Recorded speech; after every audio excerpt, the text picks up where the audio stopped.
Contrary to popular belief, Natsume did not make the Story of Seasons series. And contrary to popular belief, this podcast isn't dead either. Welcome back to episode 5 of the BokuMonoCast. I'm here as always with my lovely co-host Taylor. Hi, I'm Taylor, and we live in a society. Oh, okay. See, I was gonna start the podcast off with hello society members, because I saw Joker last weekend. I'm like, society. I'm sorry, I stole it. I'm the society now. This is the society we live in. No, I'm the society. The society of Taylor? Yes. Okay. You know what? Yeah. I believe it. Uh-huh. So It's the truth. So we have a plethora of things to talk about in today's BokuMonoCast. Well, not really, but we're gonna make it seem like we have a lot to talk about in today's BokuMonoCast. So, first things first, Doraemon Story of Seasons has released on Switch and on PC. And for those of you who want to know, I did pick up the game on Steam. I'm enjoying it so far. I've sunk in about 10 hours into the game. I'm really liking it and what it's doing. It's much better than the last crossover game they did with the BokuMonoCast Story of Seasons Fairy Tale. This game actually plays like Story of Seasons, and it includes a nice Doraemon skin to it, and it all meshes and fits together very well. I highly recommend it, but I'm not going to talk too much about my experience with it because, you know, that's the point of my review. But I think, Taylor, do you have any opinions on the newly released Doraemon Story of Seasons? Oh yeah, I have plenty of opinions. So far I've logged about 0 hours in Doraemon. So I'm like really getting to the beginning of it, and it looks pretty. Looks very pretty, and it's on the Switch. Which that's a good thing for you Switch owners. So but yeah. If you haven't told, she hasn't played it. I do not have it, and I just know that as the Doraemon, the little cat dude in it, and the pictures look pretty. And honestly, what else do you need for a game? To be honest, yeah. And it has the really good core Bokujo gameplay in it. But again, that's more for my review of the game. But I mean, all you need is Doraemon. You know what? That adorable cat just gets us into so many shenanigans. Oh yeah. Just that classic old cat robot thing. Oh, I guess I should pick up a little side tidbit here.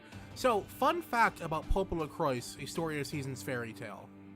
Mm-hmm. The Story of Seasons aspect of that game was tacked on at the last minute just to ask Marvelous, hey, can we throw the Bokujo name onto our game? Oh, I didn't know that. I don't know anything about that game, honestly. You know what? I've never been a fan of BokuMonoCast, so I wasn't too keen on the game. I've never heard of that until Story of Seasons. Yeah, so one of the localizers on that game, Tom, who used to work at Xseed, tweeted out about the game and how, yeah, it's really not Story of Seasons or has anything to do with it. It just has the name and a really tacked on farming minigame so they can have the name. Oh. So, yeah, so for those of you who've played BokuMonoCast, the Story of Seasons fairy tale and wondered why the farming is so mid, there you go. It was added on for marketing. Gotta love that marketing. So, yeah, ironically, Doraemon is a better spinoff. Go figure. Yeah. We need at least one good spinoff here. Oh, yes, we do. Yes. So, I mean, I guess sticking on to this topic before we move on to the other subject of the podcast today is, so for those who don't know, in case we don't have another episode out this month, Harvest Moon Mad Dash is coming out this month. Oh yeah, the Mad Dash. I think it's coming out next week, I think. Towards the end of the month. It's going to be a mad dash at the exit with that one. Oh, come on, you gotta give it a chance. No, I'm still playing Doraemon, the better spinoff. I mean, it's a puzzle game, and it looks like a game, and it has the harvest sprites in it. Are they really the harvest sprites? They look like babies in jumpsuits. Where's Nick, Knack, and Flack? They're far away from this one. I'm sorry. Where's Timid? My boy Timid. I'm sorry, but they're all on vacation They're from all this one. they're all Timid and his friends are all reuniting in Mineral Town. Yeah, yeah. And and also, go on. yeah, we're actually recording this on the day that Mineral Town releases, so they're there right Yes, now. they are, and I'm still waiting for my import to come in the mail. I should have gotten Yeah. it digitally, but no. I imported it through AmiAmi, and what's gonna happen is that when it comes to my house, the mail person's not even gonna bother knocking and just take it back to the distribution center because I wasn't there to sign for it when I clearly have a sign on the door that says, "I'm home. Leave the package there, please." No, that's too easy. You gotta work for your copy of Mineral Town. I mean, paying like $80 for it to import it was clearly not enough. Yeah, it's not enough. You gotta work more for it because it has your girl. This is like in Super Mario where you have to rescue your girlfriend from Bowser. Mm-hmm. You have to rescue Ellie from the postman. I have to rescue Ellie from the United States Postal Service. Yes, Is that what exactly. you're telling me? Okay. Yes. So join us next month for Patrick's amazing adventure to the United States Postal Service. Well, hopefully by then I'll have a few Friends of Mineral Town videos up. I'm planning on doing one where we compare the two Mineral Towns because that seems fun. And maybe I'll do a 30-minute video of me just playing through the game and just talking about it. I may do it a bit different. I may do some translation on it to do some of my own impromptu localization so people can get an idea of what's happening. I mean, I feel like that will be a pretty fun. Yeah, that sounds fun. I can't read Japanese, so I can't do that, but good luck with that. You know what? I can read it, but don't ask me what I'm reading. Okay. I won't. I mean, I probably will ask you, like, a detailed translation on the spot. Because people can do that, right? Yeah, with the power of Google. Yeah, just have your Google Translate thing, like, up the entire time. Abso-friggin-lutely. Yeah. But that's not the subject of today's podcast, so we thought we'd do something a little bit fun. So, for those of you who do not know, well, where have you been for the last 20-some-odd years? But the BokuMonoCast series was created by Yasuhiro Wada, the madman himself. And ever since leaving Marvelous to work on other games as a creative, I guess, he's had some ups. On that. He's had some ups and he's had some downs. And what do you mean some ups? There's been one up. And today we're going to talk about Yasuhiro Wada's library of games since leaving Marvelous, and how we can relate them back to their BokuMono roots. Yeah, we're tracking down his progress from Animal Parade, where he just kind of dropped his baby and left. So for those who don't know, Yasuhiro Wada left Marvelous because he didn't like that Marvelous treated him like an executive and not a developer. And to be fair, he had a right to believe that because he was more of a marketing tool to Marvelous, the creator of the BokuMonoCast series. And that was about it. He didn't really do much of the games. He oversaw them, I believe, after Animal Parade. Actually, even with Animal Parade, I don't know how much he was involved in that one. I don't think he was involved too much in that one, but that was the last game he worked on with Marvelous. Mm-hmm. And it's a bit sad because had he just waited 5 or 6 years, he could have gotten his own studio at Marvelous, making as many Bokujo games as he wanted. But, Yeah. How would he know? He would have ever known, and I don't know. Like, seeing his legacy, since I'm not too confident in what creation would have happened through that project. But well, you know what? Let's talk about a nice hometown story. Oh yeah, so hometown story. I just remembered the existence of this game because Natsume did another eBay selling with some hometown story banners, and You I really was bid on all of immediately them, brought right? back. Huh? You bid on all of them, right? No, I did not. Hold on, let me make a eBay account with your name and your PO box. No. I mean, if you're buying it, sure, I'll take whatever lands in my PO box, but yeah, they put in a bunch of like new banners and stuff from previous trade shows, and yeah, it was a thing that happened. I bought it at GameStop for $1.99. So did I. I bought it for $1. And that was like years after released. Yeah. So I bought it this year. Oh, you did? Yeah. Oh man. You're gonna have like some fresh memories of this one. Okay, so here's my memories of Hometown Story. I remember seeing the game when it first came out, thinking, "Oh wow, a shop simulator for the 3DS. That looks really cool." Oh, but it's $40. I just bought a new beginning. I don't need this right now. Yeah, and you did not need that. Mm-hmm. So I just kind of forgot it existed until many years later, and I was like, "Oh yeah, this game. Let's give it a whirl." I played the game for a grand total of 10 minutes. Yeah, honestly, that's really all you need to really get into. Like, I was so confused. Like, it starts up, here's your store. By the way, go out and get stuff. Oh, by the way, if you're not in your store, people won't buy stuff. They'll just stand around doing nothing. Uh-huh. Yeah, and that is Hometown Story. I remember Hometown Story being this huge thing that Natsume was pushing back in the day. Because they're like, we're working on this new project with the creator of Harvest Moon, Yasuhiro Wada, and it's going to be an awesome thing. We're calling it Project Happiness. And is that really like everyone... Name? Yeah, that was the in development name, was Project Happiness. Oh my goodness. Yeah, and so everyone was like really excited for like, what's this game gonna be? Because Yasuhiro Wada's been out of the BokuMono series for a long time, and then Hometown Story released for a huge price of $40 when it was actually worth like $5, honestly. Yeah, I don't understand that game. Yeah, the problem with Hometown Story is that it is inherently a broken game, because in order to progress the story of what little of it is, you need to sell certain things in the shop and have certain people buy them. However,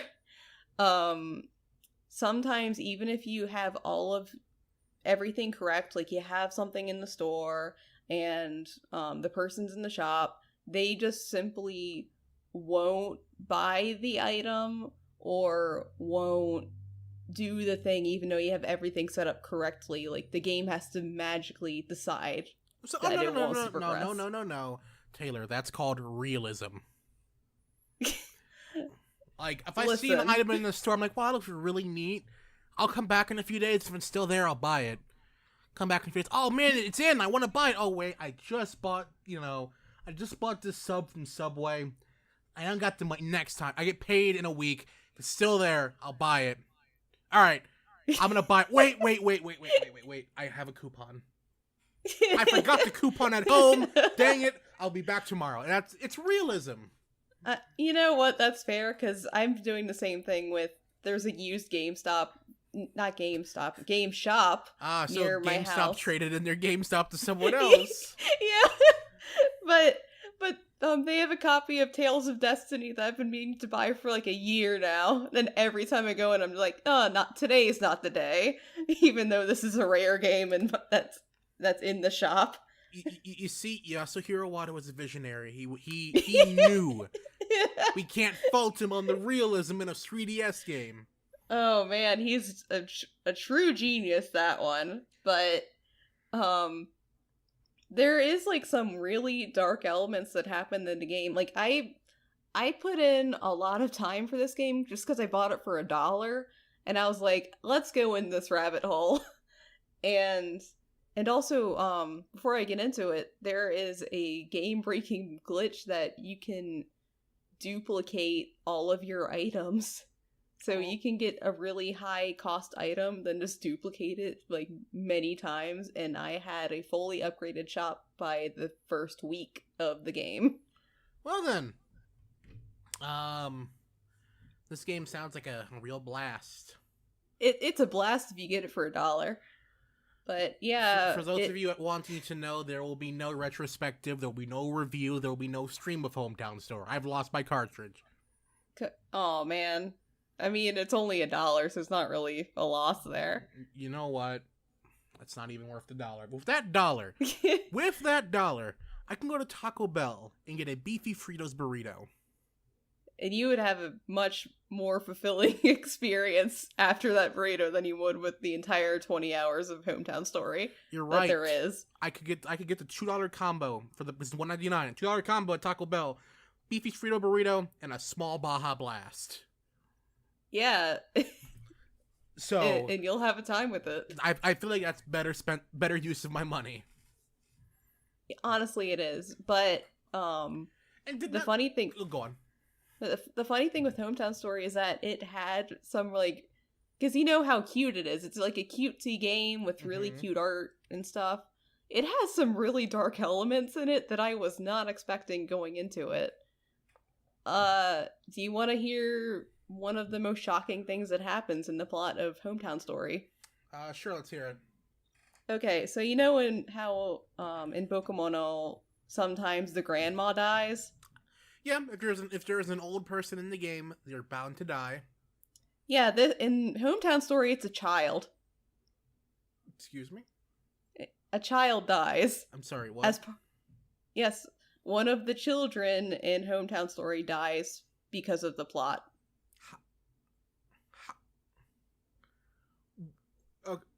How did this child die? The child went exploring on the mountain, and I think there was a rock slide or something, and they got buried. How the heck did this get an E rating?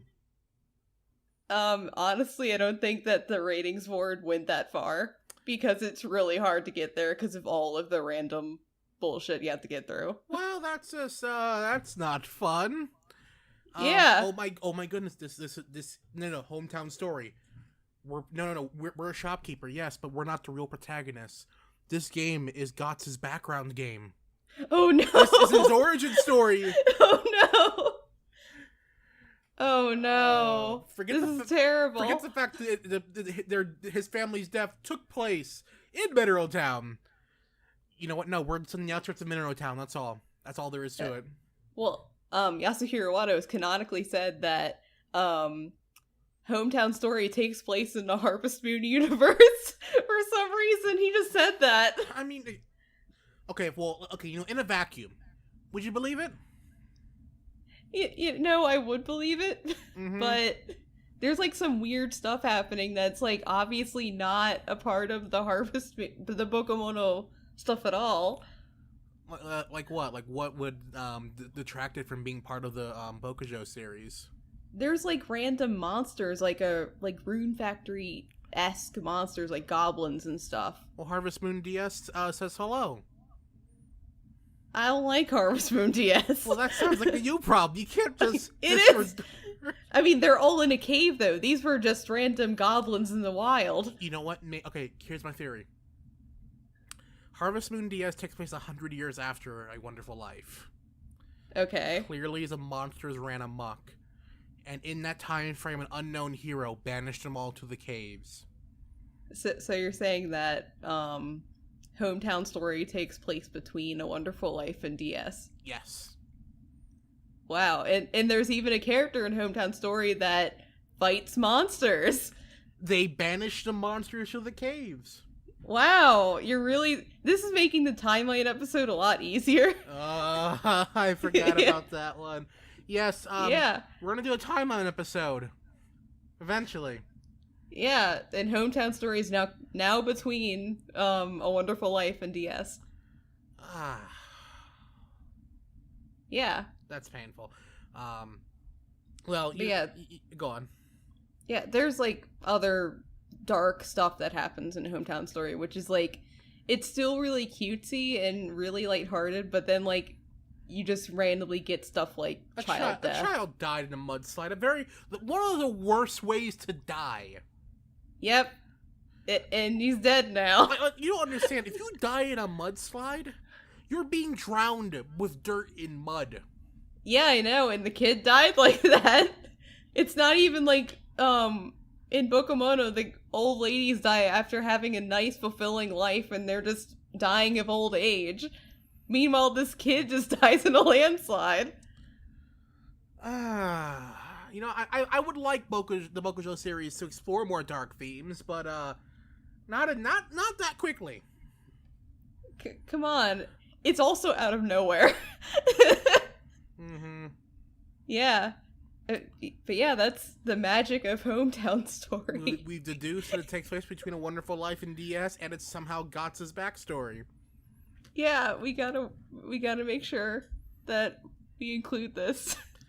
Just gonna write this down in my notes now. It's gonna be like an aside thing. But No, we have to explain this in depth. In depth. Yes. In depth, we'll explain this. Yeah, sounds about right. Yeah. So yeah, that was just one of Yasuhiro Wada's many, many ventures. So when he left, I believe he joined the Man, the Myth, the Legend, Suda51 in Grasshopper Games, and he played an executive role. The irony. When he was there, I forgot what games he directly worked on. I think he worked on some of the No More Heroes games, and he worked on Lollipop Chainsaw, I think it's called. Wow, that's definitely a step in a different direction for him. Yeah. And then he left Marvelous. Not Marvel, yeah. Mm-hmm. He did leave Marvelous, but he left Yes. Grasshopper to form Toy Box Inc. Yep, and Hometown Story was the first game by Toy Box, I think. Oh, it was? It wasn't when he was with Suda51? I don't think so. I have to look it up. Okay. There's not a lot of Hometown Story information online because nobody played it. You know what? I should interview Yasuhiro Wada about this game. Yeah. Tell us about why you decided to kill the child. Yasuhiro Wada. Do we even know the extent of his involvement in this game? No. The only things I know are, like, the ads from Natsume saying, like, hey, this is the game by the creator of Harvest Moon. Buy it. What if it was just his idea, and he provided some art assets, and he had no other involvement? You know, I would not be surprised. Oh, I forgot. There's a song by Nobuo Uematsu in Hometown Story. I see. Yeah, the Final Fantasy composer. Was it a good song? Do you remember the shop theme with the Hatsune Miku? I don't like this game even less now. Let's just move on.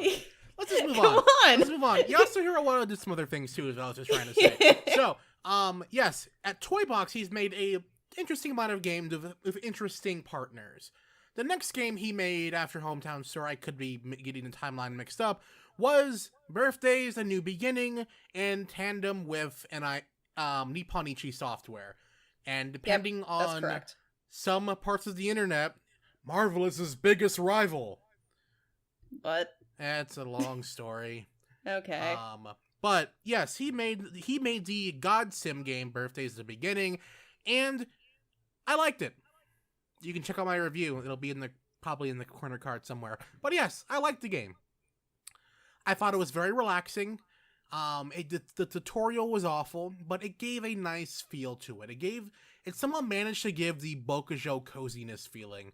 And I did like, creating my own little ecosystems and environments and, creating dinosaurs and people. And it was like, oh, this is actually relaxing. It's fun. So I liked it. I don't know. What's your opinion on it, Taylor? I never touched it. Like, ever since the whole Hometown Story thing, I was not trusting Wada with my money. Mm-hmm. And the only thing I know from Birthday's Beginning is that it had a dinosaur in it. Yes, it did. Yeah. And it was a cute dinosaur, but did not touch it otherwise. You can create humans to ride the dinosaurs, too. Wow. Mm-hmm. That's such interesting gameplay. I mean, it's a God Sim game, which is... yeah. I give him credit, because that's a huge departure from Farming Sim. Yeah. Was it like Spore? Imagine if Spore had charm. Okay. Like if it had a plot. Okay. And it looked better. So it's like Spore, only they put a little effort into it. Yes. Okay. So, Birthdays to Beginnings, did apparently well enough to get a Switch port, just called Happy Birthday. It did? Yeah. Oh, I didn't know that. Yeah, and Good on you. NIS funded the port, and it's a pretty decent port. I prefer it on PC because keyboard and mouse, those kind of games is always superior. Oh. I mean, with a God Sim game and it's tile-based, it makes it a lot easier. I can never play video games with the keyboard and mouse. I was raised on Nintendo. And so was I, but then I got my first high-end graphics card. And I was never the same ever since. I was too busy, guys, why isn't my Switch game running at 60 frames per second? Yes. What? I've been spoiled by my ultra powerful PC. Oh. I just have a laptop. It really struggles when I try and play Dragon Age Inquisition, but it does its job. Meanwhile, I'm here with this beefy RTX 2080 Super with 32 gigabytes of DDR4 RAM. Meanwhile, I'm just here, like, putting all of my graphics settings to low and lowest. Imagine, listen, on my rig, I can play RuneScape at 4K, 200 frames a second, and it's life-changing. Wow. But that's besides the point. Ooh, I should try playing Birthdays on my new rig. That's actually pretty interesting, because the PC version at launch had a few performance hitches. I'd like to see how with a much better rig, how it'll run. So I'm gonna try that. I'll let you guys know in the next podcast. So Taylor, you have to remind me to do that. Okay, setting a reminder for whenever we do episode 6. 2 months from now. Got it. There we go. Yeah. So, yeah, that was an interesting game by, Yasuhiro Wada. I thought it was a step in the right direction for him.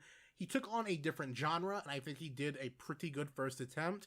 I'm a firm believer that if he did a sequel to it, it would actually be a really good God Sim game. And honestly, Yasuhiro Wada should make a city builder. Yeah. I strongly believe if he were to make a city builder, the game, it would actually be pretty interesting. So Yasuhiro Wada, if somehow you've gotten this far into this podcast of us dunking on your previous game, please make a city builder. Yeah, I'd like to see any attempt that he makes with that. I feel like, even, it could be a city builder in the same vein as, like, the Settlers, or games like that, where your city is built on a smaller scale, but you can interact with it a bit more. Oh, that'd be cool. Mm-hmm. Yeah. I've always liked those type of city builders where you can build up your town, but then you can then go around and interact in said town, like Dragon Quest Builders 2. Hashtag free game, hashtag free product, hashtag thank you Nintendo. Wow, just gotta cover my bases. Just unloading everything there, right? But yeah, I like, if he makes a city builder as his next game, I'll buy it, I'll review it, and I'll see if it's any good. We don't even know what he's gonna do for our next game either. He's just going wild. We don't know what he's gonna do. Yeah, and after making a God Sim game, he decides, you know what? I'm gonna go back to form. And so long, NIS. Hello, Axis. Yeah. NIS. Hello. NIS. Yasuhiro Wada teamed up with Axis, who basically wrote him a check to make Little Dragon's Cafe. Yep, and that was certainly a game that existed. To Little Dragon's Cafe's credit, it does create an interesting idea and an interesting premise for a video game series, but it is executed very poorly. Yeah, my general opinion of Little Dragon's Cafe was it would have been better as a visual novel than an actual game, because it had, like, a cute thing going, really cute aesthetics, like, cute and simple story, but the actual gameplay, it really didn't matter. Yeah, like, I did enjoy the scavenging aspect of it. I enjoyed the rhythm cooking part of it. But the problem is, everything's inconsequential. There's no penalty for not making any money. Everything is fine. Like, no one pays for anything. Even though there's an entire plot point of someone dying and dashing. Yeah, the general, like, you could do anything in the game and you would still progress. There's no consequences, there's no rewards. I was actually, like, doing okay with my cafe. I was, like, getting really into it and, like, trying to make my cafe the best cafe there is. And the game just stops you. You haven't hit a plot point. Mm-hmm. So... Like, even though I was doing well, it was punishing me for not fulfilling, like, a specific quest. Mm-hmm. And it sucked. Like, my cafe could have just made pancakes till the day the cows come home. And I would have been fine. There's no consequence. Just making pancakes constantly. I can go for some pancakes. And you know what? I feel like if they made a Little Dragon's Cafe 2, it would have to take place in a city. Yeah. And not just a random cafe in the middle of absolutely nowhere. With an implied city somewhere beyond the horizon. Yeah, and people just walk there just to have something to eat. Dine and dash. I'm gonna walk to this restaurant in the middle of nowhere for some coleslaw. Yeah, go walk to this town in the middle of nowhere, this cafe in the middle of nowhere, where there's monsters around that'll try and headbutt you as you're walking there. And steal your food.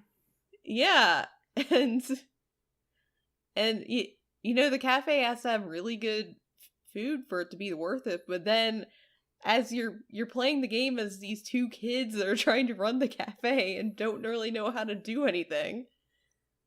So they're walking all this way for two kids who just want to revive their sleeping mother. Yeah. Oh, and also a pet dragon. I mean, the dragon's cute. The dragon is very cute. If all the customers are coming around to pet the dragon, you know, that's valid. Yeah, but none of them ever interact with the little dragon. Yeah, it's like it doesn't exist aside from you foraging. Yeah, I mean, it's also your weapon, quote unquote weapon. So, like, in my review, I gave the game an 8. I should have slept on that a bit longer. If I were to review the game today, I'd give it like a 6.5. I give the idea and its premise an 8.5. Like, it's like a brilliant idea, but it needs so much more work for it to actually, well, be worth anything. Yeah, it's very much like half a game, really. And it's like, I mean, it's a fun game if you just want to relax and just collect some ingredients and just very slowly go through a game.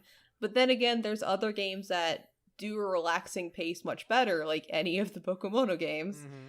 So or Tavern Simulator, whatever it's called on Steam.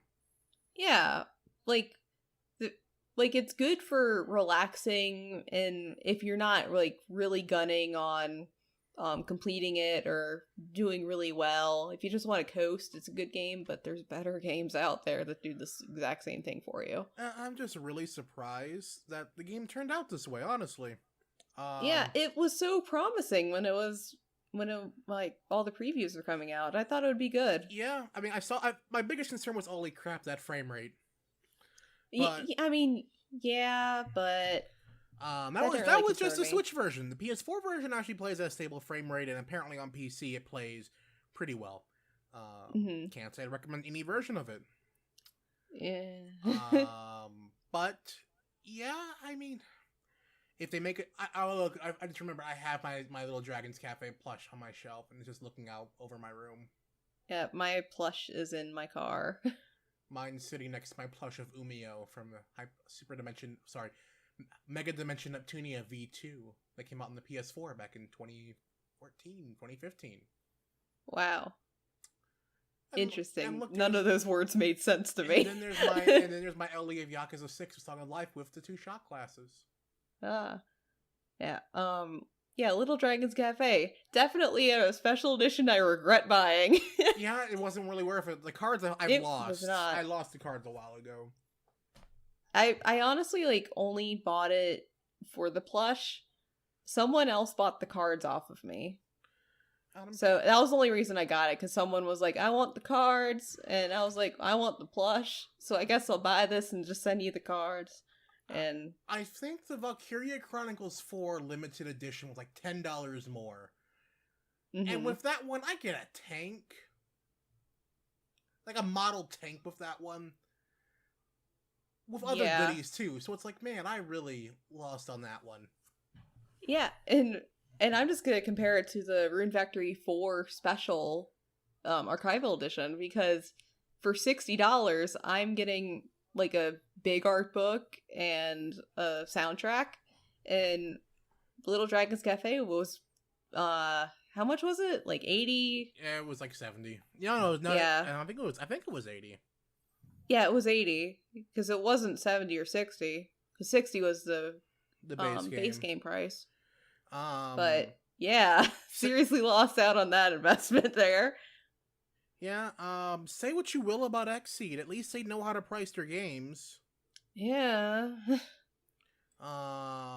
Like, you know, like with Rune Factory 4S, they could have easily charged 60 for it. Yeah, and I was expecting to pay 60 for Rune Factory Special Base. Like, not including any special edition. I was already expecting to put at least 60 down. And it's 40, right? Yeah, it's 40 for base. So basically, it's the exact same price as it is on 3DS. Yeah, and it's great. So it's 3DS at launch. Excuse me, I don't want someone angrily typing in the comments. Actually, I can get it for $29.99 on 3DS. Oh, yeah. And I'm like, good for you. Yeah. I'm gonna buy the entire experience and more for $60. Yeah, I can't wait for it to come out on Switch. It'll be a fun time when that comes out next year. I said it, people. Next year. When it comes out. Period. Yeah, people still think it's gonna come out this year, and you know what? I would like for it to come out this year too, but it's not. Well, you know, like, Xseed hasn't said anything that says not 2019. They're just kind of ignoring the problem and hoping we'll notice. They changed it to winter on their website. Yeah. They didn't say... They haven't said 2020 yet. I think even on the trailer it says winter. That was the European trailer. It was not for American. But they uploaded a new North American trailer the same day, didn't they? I did not see that. It doesn't say 2019 on it anymore. Well, dang. But, yeah, remember, Corpse Party 2 is supposed to come out winter of 2018, and it's coming out next week. Yep. I'm not going to be upset, because I'm expecting the game to come out pretty early next year. Yeah, the only thing I'm worried about is that, Rune Factory 4 Special might release the same time as another game I'm really anticipating, so I'm like, no, the streams are crossing. No. How do you think I feel? I mean, I'm going to be getting the Tokyo Mirage Sessions, the censored Ultimate Edition. Oh. Which comes out around the same time as Rune Factory 4S. I'm waiting on Final Fantasy Crystal Chronicles, which comes out January 23rd. Oh, I feel really sorry for you. Yeah. This is like literally a game that I've been waiting for since I was like 10. And Xseed's like, hey, you like Rune Factory? I do like Rune Factory. However, I need to force everyone to join my Crystal Caravan, and that really gets in the way of that. You guys really love Rune Factory? I mean, I run a fan site, so I assume We're I do. gonna launch it the exact same day. Up yours. I love Rune Factory, however, Final Fantasy Crystal Chronicles I'm still waiting on. Yeah, okay, that's fair. Yeah. So, but anyway, Little Dragon's Cafe. Back on track a little bit of that one. Yeah, back on track. Here's the funny thing. Yasuhiro Wada is apparently drinking buddies with the CEO of Axis. Mm-hmm. And he's always wanted to work with Axis. Well, he got his dream come true then with this one. Now, hold on. Here's a crazy theory. Oh. Access wasn't founded until 2004-ish. Mm-hmm. Imagine if Access existed in the 90s. Ah. Who would have been localizing Story of Seasons? Not a trash company. Ooh. Listen, we're talking about the real stuff here. Mm-hmm. We don't censor ourselves on this BokuMonoCast. If it wasn't obvious already from the first 4 episodes. Yeah, just be aware, when we get special guests on here, we can't trash Natsume too much. I mean, are we interviewing Natsume? No. Why not? Yeah, let me just go ahead and email whoever. Email CC right now. Yeah, with a previous episode of the BokuMonoCast of each one of us like literally shitting on their company. Beautiful. No, let's wait until we get to the Natsume episode and we'll send them that. Hasn't every episode been the Natsume episode? Listen. This episode isn't. This episode's technically the Wada episode. This is very true. But if we spliced out all of the times we dunked on Natsume, it would be one giant Natsume podcast. I mean, eventually we need to do a podcast episode where we're just dunking on every single game they've done. Maybe. Yeah, maybe. Maybe. But yeah, let's interview Natsume. Come on. Oh boy. It'll be interesting. Any of my friends at Xseed who are watching us before answering my email about the interview, I'm so sorry. But back to Yasuhiro Wada. Back to Yasuhiro Wada, our guy. So now we can't confirm if he's working on this game, but it is his company. Deadly Premonition 2. Yeah, it's certainly a different step for the guy. Yeah, it is his development studio that's working on it in tandem with Marvelous. Yeah, I don't know anything about Deadly Premonition or any of that stuff. Is it a horror game? It is a horror game, but it's apparently so bad that it's good horror game. Oh, okay. So I'm gonna pick it up on Switch before Halloween to play it. Okay. I get paid tomorrow, so I'm probably just gonna buy it tomorrow. Mm-hmm. But yeah, that's all we know that he's working on right now. It's pretty weird. He's been kind of silent since Little Dragon Cafe came out. He released Little Dragon's Cafe and just immediately left in shame because people found out that it really wasn't an entire game. Marvelous handled the distribution of it in Japan. Mm-hmm. Oh, fun fact, in an interview with Yasuhiro Wada, he actually said, "Yeah, I would love to make another Bokujo game one day." And it's like, why aren't you going back to Marvelous, where you can get unlimited funds, unlimited talent? Just make your game. Okay, I'm just gonna be frank with you. I kind of prefer Hashimoto being at the helm right now, based on what Yasuhiro Wada has put out since he left. I don't trust him too much. Yeah, but those games are all made on a shoestring budget. I mean, that's true, but still.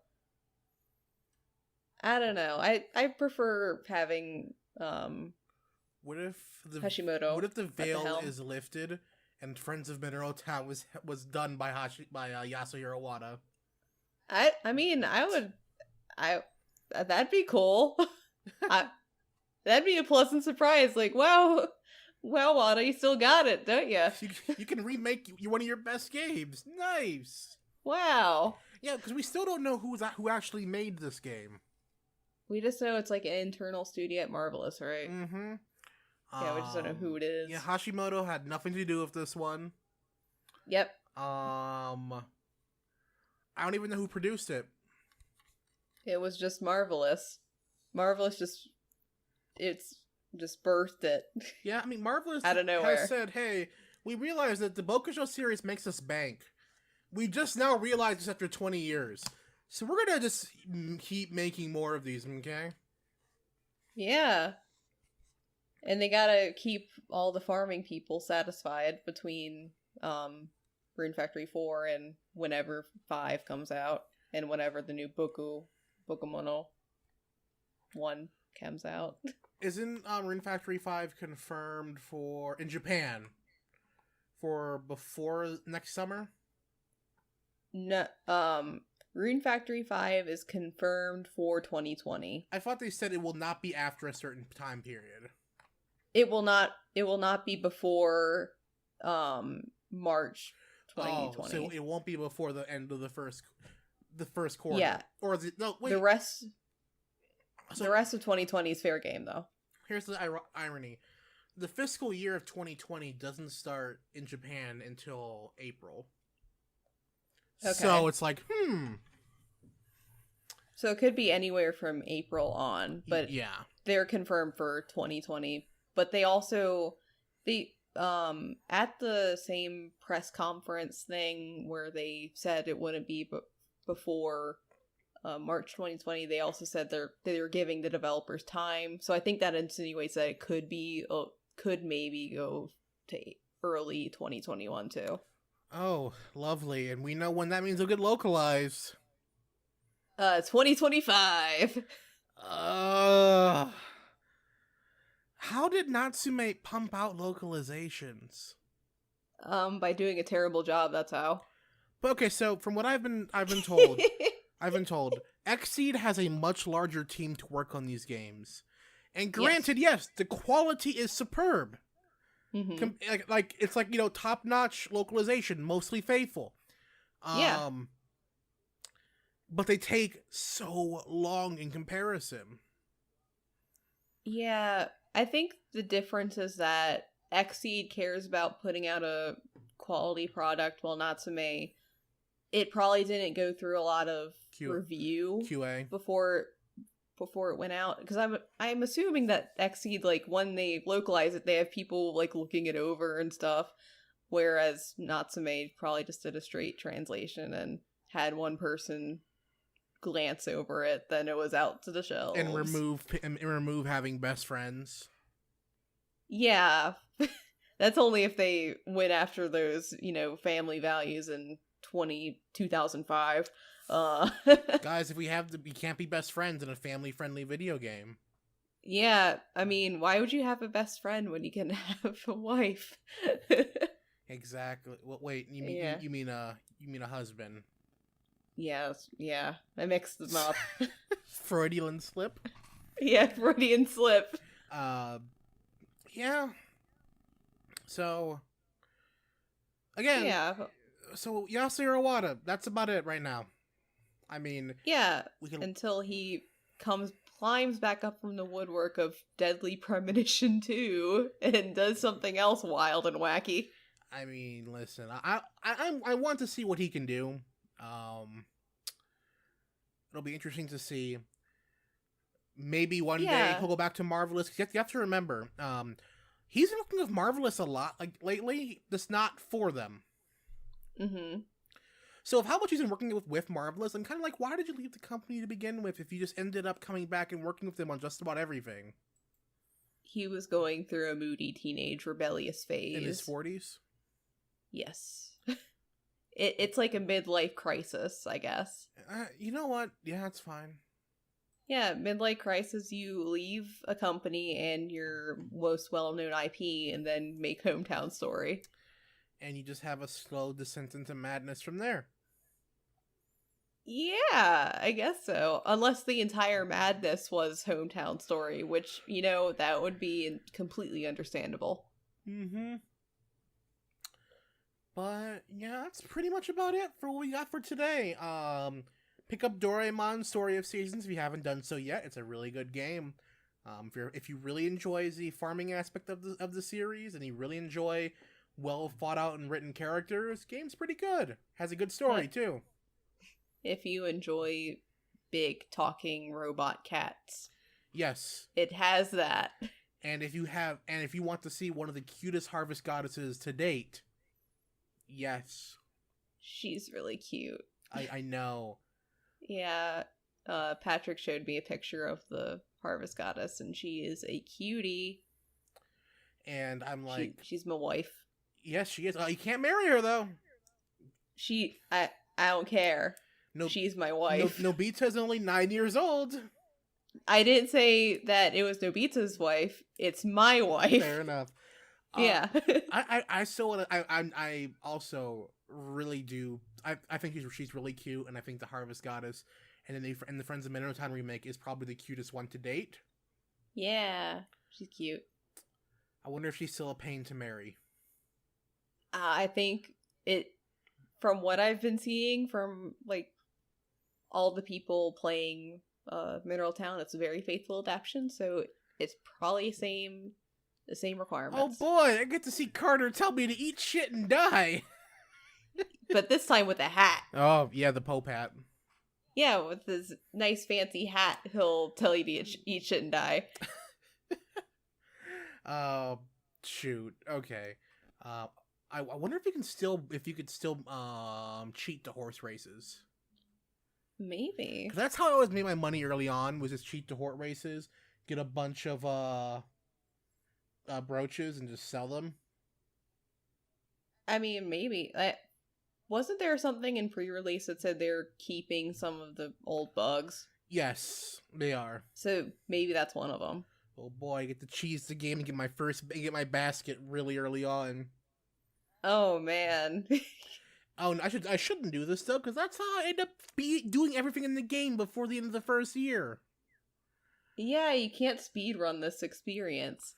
You gotta take the wooing of your girl and the making your farm good and stuff. You gotta take it slow. Correct me if I'm wrong, but in the remake itself, you can confess to multiple people, and apparently there's achievements for each one. I have not seen Like there's anything. achievements for like befriending people all the way. There's an achievement in the remake for marrying or best friend marrying someone. Okay. I'm not sure if there's like individual achievements for like each person, but I don't think that's a thing. It's just like base if you marry someone. Okay. Or best friends marry someone. Okay. Yeah. Okay, that's pretty interesting. Well, Yeah. I think that will do it for today's episode of the BokuMonoCast. Yay, we did a 5th one. Yeah. When can you expect the 6th one? I don't know. I mean, with all the stuff for Mineral Town coming up, I'm sure we'll be able to get together and talk about that. Oh, absolutely. And when Rune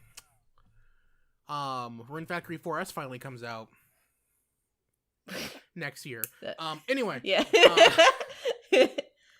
We'll need to bide our time for that one. Yeah, for sure.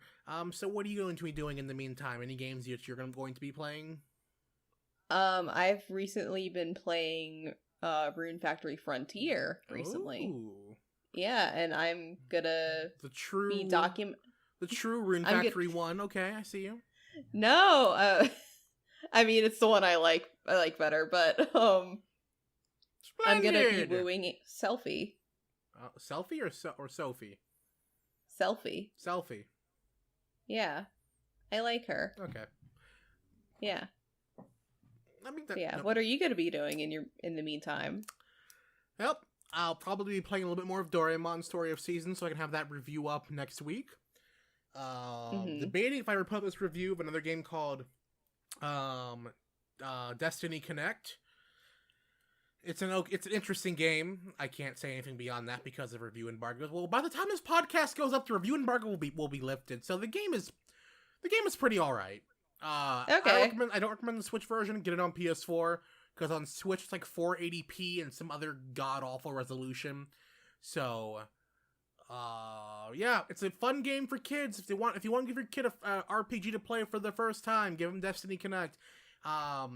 If they think they can take the poor resolution, give it to them on Switch. That's about it. Hooray! Yay! And after that, I don't know. I know what I'll be doing after that. I'll be going back to Rune Factory. Yeah, I gotta finish up Rune Factory 1. Yeah, I need to. Yeah, I feel like I could you need to. I feel like I could do that in a week of streams, but it's just more like actually doing it. Yeah. But I believe in you and your ability to woo all of the girls in the You game. believe in me and my ability to play through all 6 Rune Factory games and write retrospectives of each and every single one of them before December 31st, 2019, at 11:59 p.m. Is that correct? Yes, absolutely. You are insane, and I'm going to die if I try doing that. I'm not insane. I just believe in you that much. I just have a lot of confidence. I appreciate it, even if you are threatening me to do so. It's not a threat, it's just encouragement. It's not a threat, it's a promise that I'll make sure to give you reasons to keep doing it. Yeah. Come on, it's fine. Taylor is my best friend, and I love her so much. But yeah, that'll do it for today's episode of the BokuMonoCast. Taylor, why don't you tell them where they can find you at? You can find me on Twitter at rf_archive or on Tumblr at forcedbeginnings.tumblr.com. I do Rune Factory archival stuff. Go give her a follow. Make her the de facto Rune Factory authority on Twitter and on Tumblr. Hooray. That's too much. Because Lord knows I am not the authority of Rune Factory on YouTube. I am not on YouTube though, so I can't do that. I can't cover that space. We gotta remember, I am not a true Rune Factory YouTuber. You're playing through all of them. I believe in you. I know. I've only played through a few of them. I'm a fraud. Come on. You're soon gonna be knowledgeable in all of them. It'll be great. Yeah. I'm not looking forward to meeting you at whatever convention we go to together. Why? Because this shit ain't being done before next year. Come on. So if me and her ever do a panel in the future, and it looks like we would do a Bokujo panel, and let's say I'm trying to avoid her, there is a reason. Because she's going to hurt me. There's not a reason. There's nothing. Don't let her act of kindness fool you. I'm innocent. You're an innocent life. You're an innocent life. Yeah, it's a very innocent life over here. Like a Harvest Moon game or something. Yeah. Alright, but that'll do it for tonight's BokuMonoCast. In the next one, we'll be discussing other fun Bokujo Monogatari news and details. When will the timeline episode happen? Don't know. When will the Kappa Cast happen? That'll happen when we hit $1,000 on my Patreon at patreon.com/Gamalad. So go over there and pledge today. That's never it's happening right now. Nope, we've already agreed. Once we hit $1,000 on my Patreon, we'll do the Kappa Cast. But what if we could do a preview of it? No. We gotta let the audience know what they'll be getting with their money. My suffering. So yes, that is the goal I'm sticking to. $1,000 on Patreon. We will do the Kappa Cast. If you want to go ahead and support the show on Patreon, it's patreon.com/Gamalad. Eventually I'll get enough patrons, and I'll be able to give Taylor a lot more stuff for her troubles of sitting through a podcast with me for over an hour. Come on, it's great. So until next time, everyone, I'll see you all then. Bye. Bye-bye.